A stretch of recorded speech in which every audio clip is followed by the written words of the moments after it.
একটু একটু কেমন জানি আকাশের অবস্থা খারাপ, তাই আজকে একটি মজার একটি জিনিস বানাবো। সবাই সাথে থাকবেন এবং ভালো লাগলে ভিডিওটাতে লাইক কমেন্ট বেশি করে করবেন। প্রথমে একটা মাটির আহ, এরকম ভাজার জন্য আর কি একটা পাত্র নেবেন। নেওয়ার পর তারপর হচ্ছে এই যে এখানে আছে খেসারি কলই, এইটাকে প্রথমে লবণ দিছি, হালকা একটু লবণ দিয়ে এভাবে আওড়াবেন। তারপর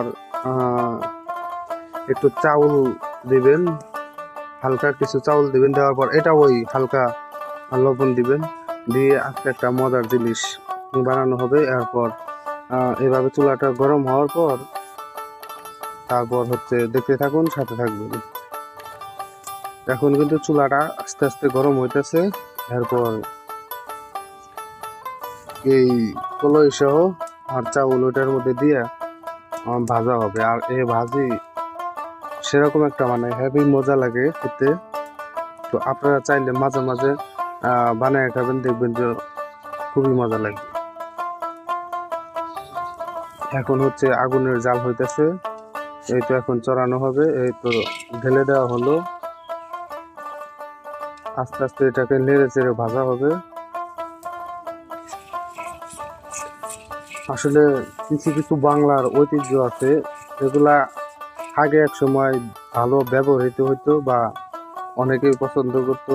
হয়তো এখন এতটা মানুষ দিন দিন উন্নত হয়েছে, তো কিছু কিছু খাবারও মানে ভুলে গেছে।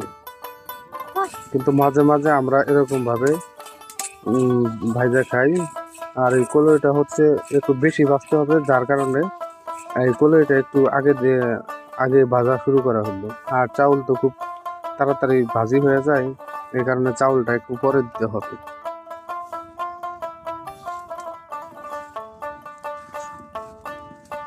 আস্তে আস্তে কিন্তু এই যে ভাজি হইতেছে, আর এটার কালারও কিন্তু একটু পরিবর্তন হইতেছে।